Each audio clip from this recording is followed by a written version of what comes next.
Okay, this slideshow covers the second part of the Laura Mulvey essay, Visual Pleasure in Narrative Cinema.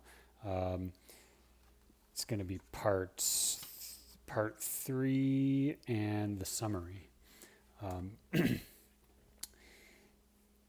Just a reminder where we're at. The kind of general thesis, the way I tried to put it, is that film and television perpetuate unconscious sexism through a male gaze. The idea is that what's underlying the gaze in general, or the look, is it's not about, what if it's movies for women? It doesn't matter.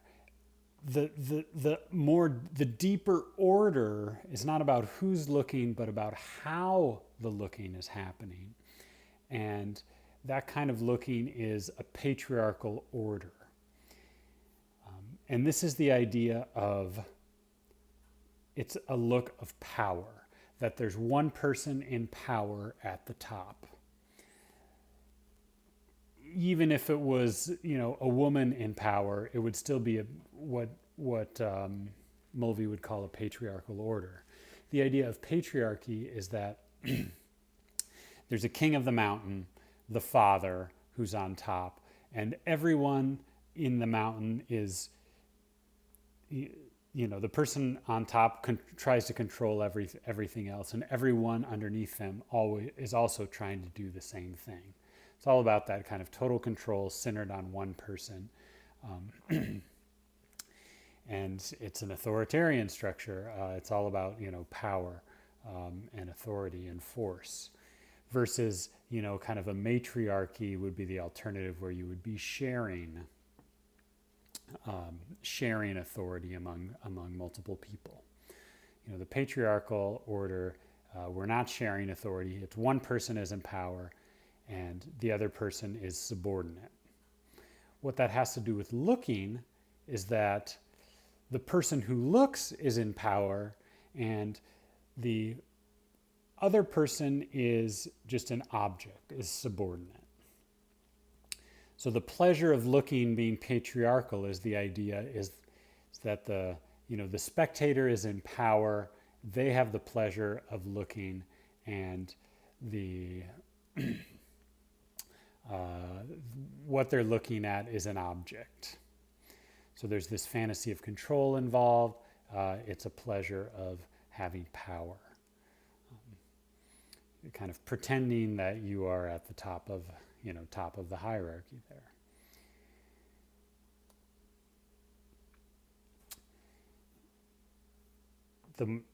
The most classic way this plays out is with the active male character and the passive female. So in this example from The Day of the Country, you have the men who we're here with talking, they're the protagonists, and the women are, they're moving, but they're more or less passive in the story. The people driving the story, the people doing the looking are the male. So there's this tension in movies between the story, the narrative, and pure looking, spectacle. That the looking itself doesn't have anything to do with stories. It's just about looking at the object. Here on the left would be the pure spectacle. We're just watching her on the swing. Nothing's happening in the story at all. This shot just goes. It's just the pure spectacle of looking, the pleasure of looking. Versus on the right, you have action, which, I can't really show without a clip, but what happens in the story at this point is that the guys are trying to bait the girls. So, they go and sit in their spot, they pick up their hat, he brings her the spot, he brings her the hat. This is, the bait. Catching her, there's this whole metaphor of fishing, and this is, where they first try and string them in.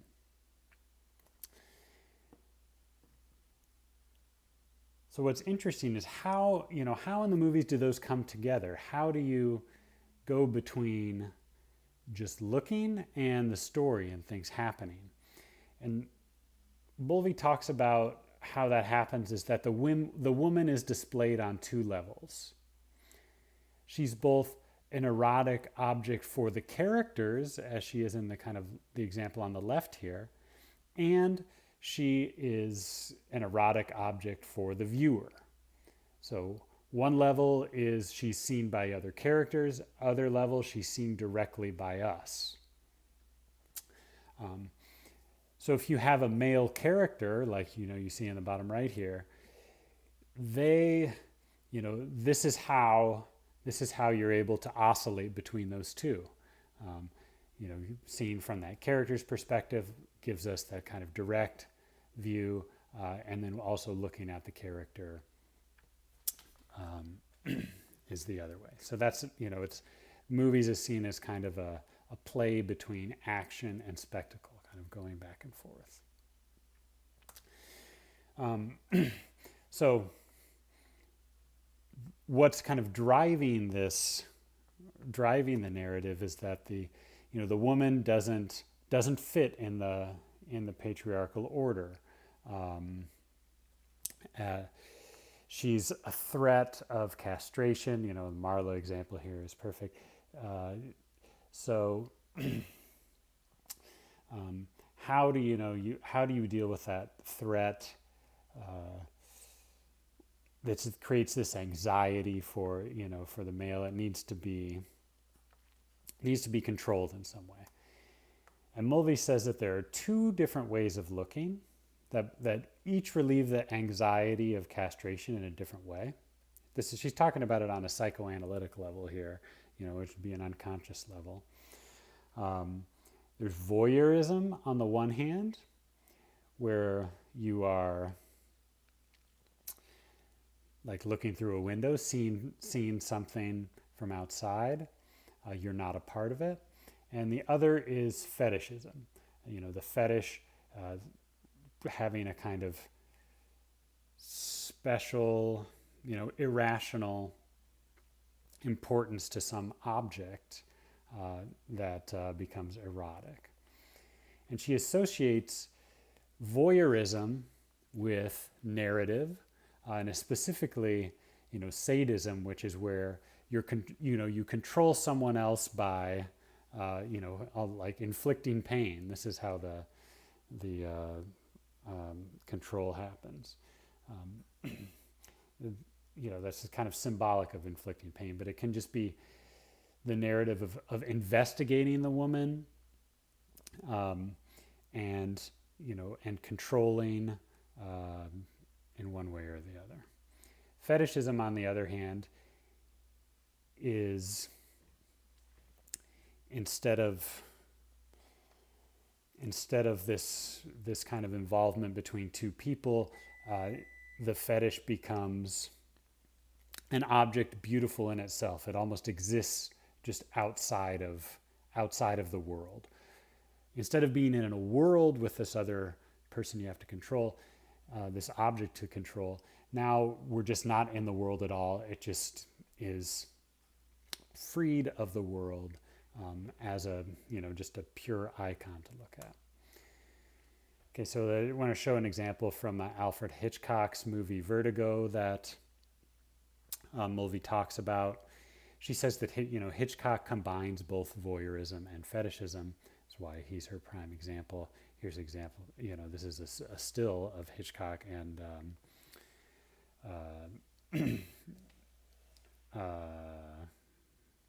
can't remember her name, Kim Novak, as they're filming the movie. And it just like there's something about Hitchcock being maybe a bit of a dirty old man that he just leaned into and just made all of his movies about it. So okay, this is a scene from early on where the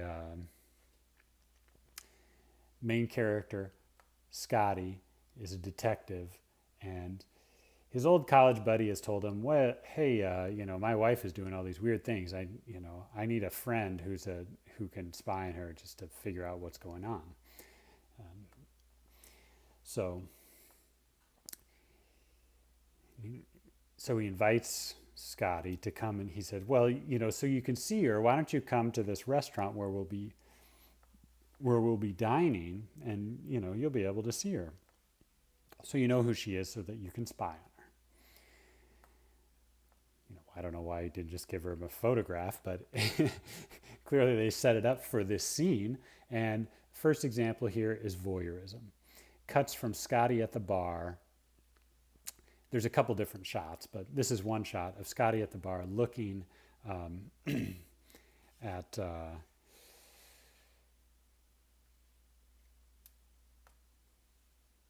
Marion. All of a sudden I'm forgetting her name.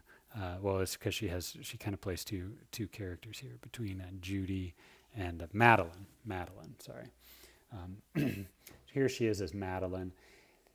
Hitchcock is playing up the voyeuristic aspect here of a frame within a frame, and there's even one behind her to create all this, this kind of separation of the, the person who's looking, the gazer, from the object. There's even a mistake. You can see on the left that the frame, doesn't continue. There's no wall on the left side of the frame. They just left it in there. Is it, I don't think Hitchcock is a master filmmaker. I don't think he left that in there because he was too lazy to build a wall or too cheap. No, not at all. There's something specific in there. It's almost as if Hitchcock is saying, this wall in here is an artifice. This is an illusion.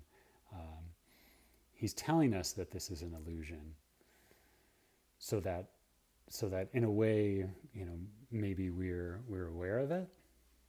I don't know. That's an interesting thing about the movie. You can think about that little seeming glitch in there that seems there on purpose. Okay, so voyeurism, we're seeing the object from the outside, the pleasure of seeing, and also this kind of male action here that we're not just, there's, Scotty is an investigator, and he actually will become quite sadistic with Madeline, Judy. There's a perfect example for Mulvey to use. Okay, so there's two kinds of looking. That was the voyeurism. Now let's look at the fetishism, where the object becomes beautiful in itself. This happens, right after in the next shot as Madeline walks by. She pauses right in front of Scotty, there's this kind of reverse shot, and he's looking out of the corner of his eye. And the lighting changes and brightens up behind Madeline here, who's in profile. And this is a perfect example of how, of the fetish, the fetishistic scopophilia, as Mulvey calls it, where the fetish is a pure object. Now it's just the pleasure of looking. We're outside of the world. The world of all the action and narrative has been flattened. We're just getting this pure icon. And Hitchcock even knows it's an icon, and it's a reference to the first ever, icon in art history, which is the coin, this flat profile.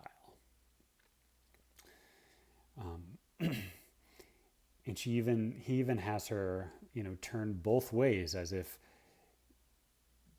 highlighting the fact that this is both sides of a coin. And isn't a coin the perfect symbol of a fetish object as well? A coin is just a piece of metal. The value that it has is precisely a fetish. It's this kind of imaginary, irrational idea that we put onto that material object, the coin, and is, it's pure desire in a way. It's this pure kind of power. So this, these two shots from Hitchcock's film are the perfect examples of the two different ways of looking, the fetish icon and the voyeurism. All right, so now we're kind of getting to the summary part, looking over all the pleasures of narrative film, and in what ways they're, part of the patriarchal order or phallocentrism. There's looking on the one hand, of which we had the two different types, voyeurism and fetishism, and then there's also identification in psychoanalytic terms, the ego, libido, the self that's identifying with characters on screen. So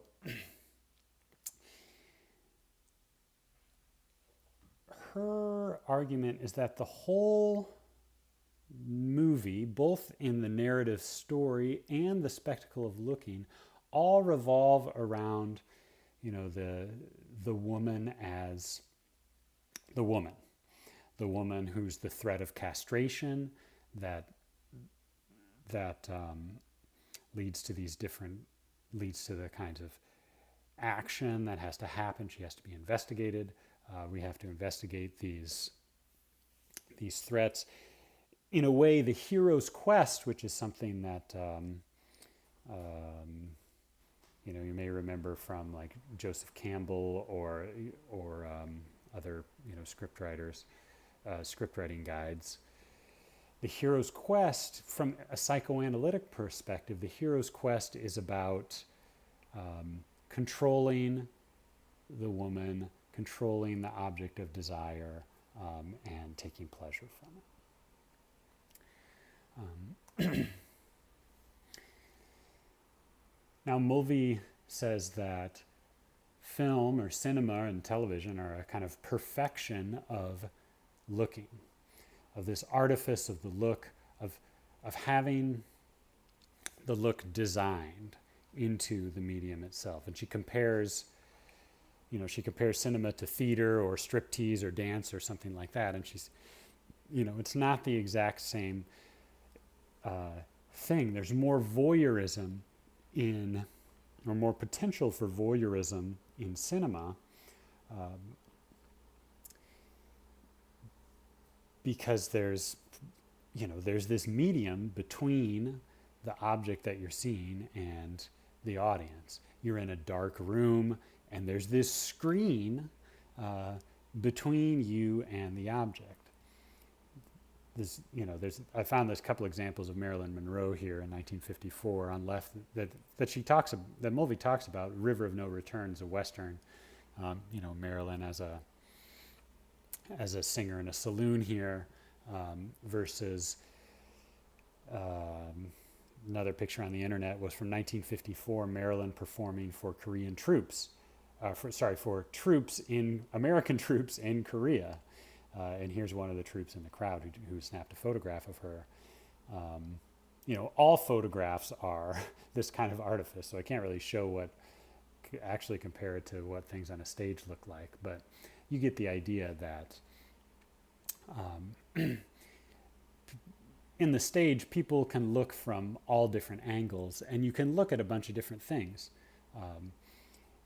There is a frame around the stage, usually a proscenium, but it's not as controlled as cinema is.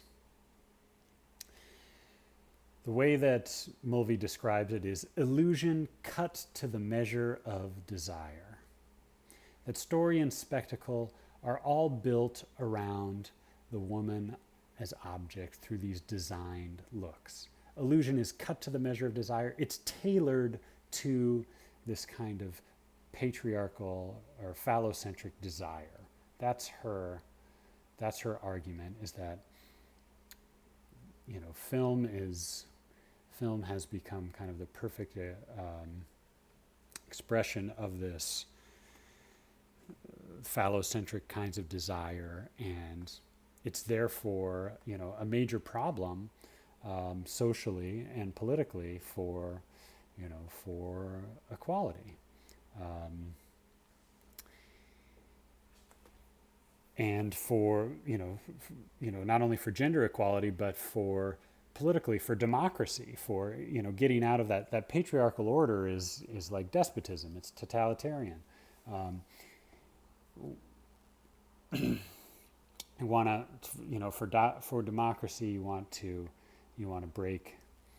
break out of that patriarchal order, which they see as, being perpetuated by movies. So the way to break out is to break those conventional codes and pleasures, to challenge phallocentrism. And finally, she has a quick little analysis of the three different looks going on in cinema. There's the camera that's recording the event that's happening right in front of it, like the kind of the pure documentary aspect of the camera. Even in a fictional movie, it's actually a documentary of people acting. Each shot is a documentary of people acting, right? Now, the audience is looking at the screen in the end. That's a second look. And the third look is characters who are looking at each other in the world. And that's an illusion through editing especially. It creates that illusion of characters looking in the world. So what narrative film does is it sutures all these different looks together, and the one that dominates is number 3. The illusion of being in a movie is that it's not number 1, it's not a documentary, and you forget that you're watching a screen. You believe that you are in the world, along with the characters who are looking at one another. You're floating around in that world. If not, you may be watching from the point of view of one character, or you may just be floating in the world as if you were another character in there, a voyeur. So for Mulvey, the solution for kind of breaking out of these codes is to not let number 3 dominate, to break that illusion. Already, she says the illusion is destabilized by the female image, this kind of tension between spectacle and narrative. It's just holding together. It's a thin thread holding it together already. So you're going to use analysis and avant-garde films to prompt the spectator to be critically distant. So for her, the solution is to make the audience aware that they're watching a screen and to see what's happening, from the camera recording something as real. Notice that animation doesn't enter into this at all. And in fact, there's a basic problem with fictional drama.